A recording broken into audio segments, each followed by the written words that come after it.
Inform খবৰ আন এটি ভিডিঅ'লৈ আপোনালোকক স্বাগতম জনাইছোঁ। আশা কৰিছোঁ আপোনালোক ভালে আছে।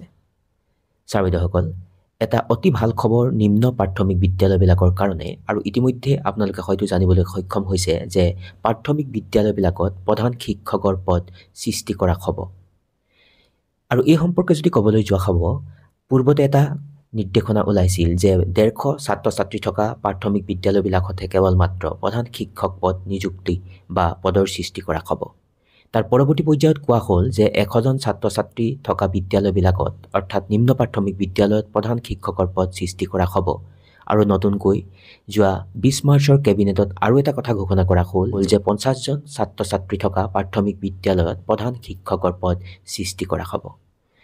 কিন্তু আগতে যেতিয়া প্ৰাথমিক বিদ্যালয়বিলাকত প্ৰধান শিক্ষক বুলি যদিও কোৱা হৈছিলে, কিন্তু তেওঁলোক আচলতে সম্পূৰ্ণৰূপে প্ৰধান শিক্ষকৰ আচলতে পদত নাছিল, তেওঁলোকে এক্টিং হেড টিচাৰ হিচাপে কাম কৰিছিল।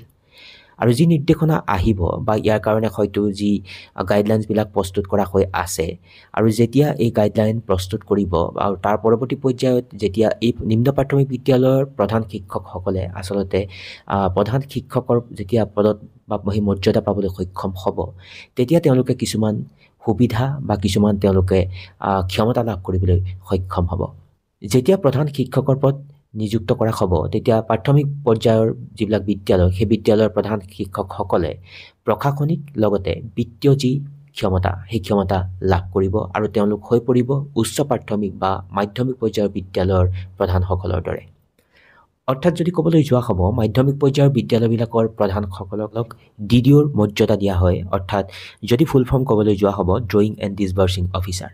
আৰু ড্ৰয়িং আৰু ডিছবাৰ্চিং অফিচাৰ বুলি যদি কোৱা হয়, তেতিয়াহ'লে সেই প্ৰধান শিক্ষকজনে আচলতে বিলত তেওঁ নিজে অথৰিটি আচলতে অথৰাইজ ছিগনেচাৰ কৰিব পাৰে। আৰু কিন্তু যদি আগতে যদি কোৱা হ'ব, নিম্ন প্ৰাথমিক বিদ্যালয়ৰ প্ৰধানসকলে কিন্তু এই কামটো কৰিব নোৱাৰিছিলে আচলতে। আৰু যি BEEO বা ব্লক এলিমেণ্টাৰী এডুকেশ্যন অফিচাৰে তেওঁলোকৰ যিবিলাক দৰমহাৰ যিবিলাক বিল, সেই বিলবিলাকত তেওঁ আচলতে ছিগনেচাৰ কৰিছিল। আৰু যেতিয়াৰ পৰা আচলতে এই শিক্ষক শিক্ষয়িত্ৰী বা নিম্ন প্ৰাথমিক বিদ্যালয়ৰ শিক্ষকসকলক প্ৰধান শিক্ষকৰ যি মৰ্যাদা প্ৰদান কৰা হ'ব, তেতিয়া তেওঁলোকে এই DDO অৰ্থাৎ ড্ৰয়িং এণ্ড ডিছবাৰ্চিং অফিচাৰৰ মৰ্যাদা লাভ কৰিব। আৰু তাৰ লগে লগে তেওঁলোকে তেওঁলোকৰ যি দৰমহা বিলবিলাকত তেওঁলোকে নিজে ছিগনেচাৰ কৰিব পৰাৰ ক্ষমতা পাব। আৰু ইয়াৰ উপৰিও এই বিত্তীয় ক্ষমতাৰ উপৰিও প্ৰশাসনিক ক্ষমতা, অৰ্থাৎ বিদ্যালয়খনৰ পৰিচালনাৰ কাৰণে আগতে যেনেধৰণে যিখিনি কাম কৰিছিলে, ঠিক তেনেকৈ সেই প্ৰশাসনিক যি ক্ষমতা, সেই ক্ষমতাও লাভ কৰিব। অৰ্থাৎ যদি DDO সম্পৰ্কে ক'বলৈ যোৱা হ'ব, তেওঁ এজন আচলতে অথৰাইজড গেজেটেড অফিচাৰ। আৰু তেখেতে তেওঁৰ যিবিলাক বিত্তীয় সংক্ৰান্তীয় যিবিলাক লেনদেন, সেই লেনদেনবিলাক তেওঁ নিজাববীয়াকৈ আচলতে কৰিব পাৰে।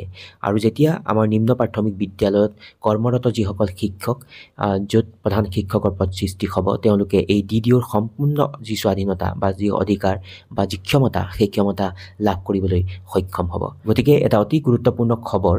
আৰু আগৰে পৰা প্ৰাথমিক বিদ্যালয়ত প্ৰধান শিক্ষকৰ পদ সৃষ্টি কৰিব লাগে বুলি কোৱা হৈছিল। আৰু এই কাৰ্যই হয়তো অনাগত দিনত প্ৰাথমিক বিদ্যালয়বিলাকক উপকৃত কৰিব আৰু শিক্ষক শিক্ষয়িত্ৰীসকলৰ যি আশা, সেই আশাও বাস্তৱত ৰূপায়ণ হ'ব। গতিকে বিষয়টো অতি গুৰুত্বপূৰ্ণ আচলতে, আৰু সেই উদ্দেশ্য আগত ৰাখি উপস্থাপন কৰিবলৈ চেষ্টা কৰিলোঁ। আৰু আশা কৰিছোঁ আজিৰ এই আলোচ্য শিতানে আপোনালোকক উপকৃত কৰিব। সকলো ভালে থাকিব। নমস্কাৰ। Take care.